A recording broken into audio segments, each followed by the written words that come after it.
नमस्कार साथियों, आज मैं आपके लिए पटवारी लेखपाल की आंसर की लेके आया हूं। साथियों, आज 8 जनवरी 2023 को उत्तराखंड में पटवारी लेखपाल का पेपर हुआ था। इसकी आंसर की लेके आया हूं। सबसे पहले हम हिंदी के आंसर जानेंगे, हिंदी में कौन कौन सी क्वेश्चन आए थे और इसके आंसर क्या थे। बहुत ही सरल पेपर आया था साथियों। तो सबसे पहले हिंदी देखेंगे।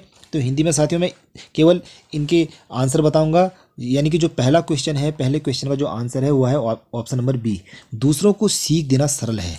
तो साथियों उसके बाद जो दूसरा क्वेश्चन है, दूसरे क्वेश्चन का आंसर है, ध्यान से स्क्रीन में देखना है, इसका जो सही आंसर है वह है ऑप्शन नंबर बी, निश्चयवाचक इसका आंसर है। उसके बाद नेक्स्ट क्वेश्चन है, नेक्स्ट क्वेश्चन यानी कि जो तीसरा क्वेश्चन है, इसमें देखेंगे जिस शब्द से किसी वस्तु या व्यक्ति का बोध हो उसे कौन सी संज्ञा कहते हैं। तो साथियों यहाँ पर ध्यान से देखना है, यहाँ पर व्यक्तिवाचक संज्ञा आएगी। ऑप्शन नंबर सी हमारा सही आंसर है। उसके बाद अगला क्वेश्चन है क्वेश्चन नंबर 4, इसमें शुद्ध शब्द चुनना है। तो इसका शुद्ध शब्द होगा ऑप्शन नंबर सी, अनुकूल। तो इसमें ये वाला सही है। उसके बाद क्वेश्चन नंबर 5 है, इसमें वर्तनी की दृष्टि से शुद्ध शब्द, इसमें वर्तनी की दृष्टि से शुद्ध शब्द चुनना है। तो इसमें जो सही होगा, इसमें साप्ताहिक होगा, यानी कि ऑप्शन नंबर बी हमारा यहाँ पर सही माना जाएगा, साप्ताहिक। क्वेश्चन नंबर 6 है, सरकारी या सावयती शासी, यानी कि इस क्वेश्चन का जो आंसर है उसे देखेंगे। मैं पूरा क्वेश्चन नहीं पढ़ रहा हूँ, समय ज़्यादा लगेगा। तो इसमें जो आंसर आएगा ऑप्शन नंबर ए, प्रेस विज्ञप्ति इसका आंसर आएगा साथियों। उसके बाद नेक्स्ट क्वेश्चन है क्वेश्चन नंबर 7, अल्प विराम का उपयोग वाक्य के किस खंड में किया जाता है। साथियों यहाँ ध्यान से देखना है। तो इसका जो आंसर होगा ऑप्शन नंबर बी होगा, मध्य में किया जाता है।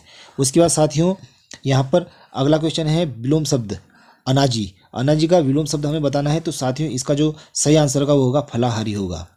उसके बाद नेक्स्ट क्वेश्चन देखना है, यहाँ पर क्वेश्चन नंबर 9 है। यहाँ पर किसी कवि की पंक्तियाँ हैं, इन पंक्तियों को देखेंगे आप। तो ये किस कवि की पंक्तियाँ हैं, ये हैं option number B, Suryakant Tripathi Nirala की पंक्तियाँ हैं। ध्यान से आप पढ़ लेना इसे। उसके बाद नेक्स्ट क्वेश्चन है, अगला क्वेश्चन है, अंग अंग हिल उठना मुहावरे का अर्थ है। साथियों यहाँ पर ध्यान से देखना है। तो इस क्वेश्चन का जो सही आंसर है वह है प्रसन्न होना, ऑप्शन नंबर बी हमारा सही है।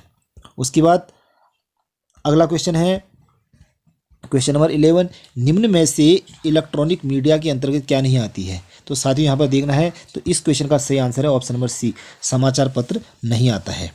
अन्य चीज़ें आती है, रेडियो आता है, टेलीविज़न आते हैं और इंटरनेट आता है, लेकिन समाचार पत्र इलेक्ट्रॉनिक मीडिया के अंतर्गत नहीं आता है।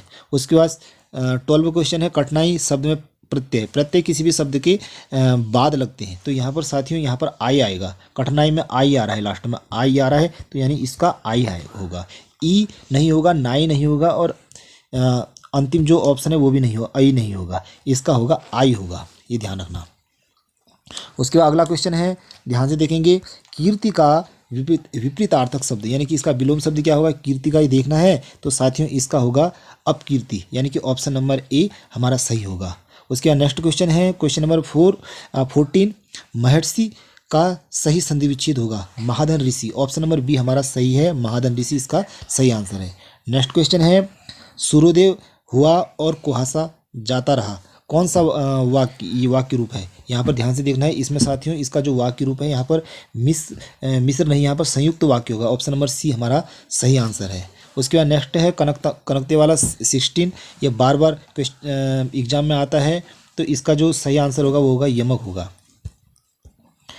अगला क्वेश्चन है 17, तीर शब्द का पर्यायवाची है। साथियों ध्यान से देखना है, तीर शब्द का पर्यायवाची क्या है। तो साथियों इस का जो सही आंसर है वह है सर, यहाँ पर ऑप्शन नंबर सी हमारा सही है, सिर नहीं है सर है, ऑप्शन नंबर सी सही है।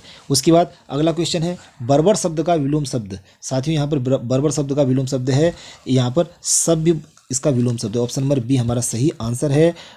उसके बाद अगला क्वेश्चन है क्वेश्चन नंबर 19, वागीश का संधि विच्छेद, वागीश में कौन सी संधि, यानी कि विच्छेद करना है, इसका वाक धन ईस, यानी कि ऑप्शन नंबर ए हमारा सही है, वाक धन ईस। तो ऑप्शन नंबर ए हमारा सही है। उसके बाद हिंदी में अंतिम क्वेश्चन है, यानी कि 20, साहित्य लहरी रचना के रचयिता है। साथियों इसका आंसर है सूरदास, ऑप्शन नंबर बी। साथियों ये थे हिंदी से संबंधित क्वेश्चन। उसके बाद में अन्य जो क्वेश्चन हैं उत्तराखंड से संबंधित हैं और अन्य जीके से संबंधित हैं, सामान्य अध्ययन से, उसके भी क्वेश्चन के आंसर की आपके पास लाऊंगा। पहले हिंदी के लिए आया हूँ। यदि आपको ये वीडियो अच्छी लगती है तो चैनल को लाइक, सब्सक्राइब और शेयर जरूर कीजिए।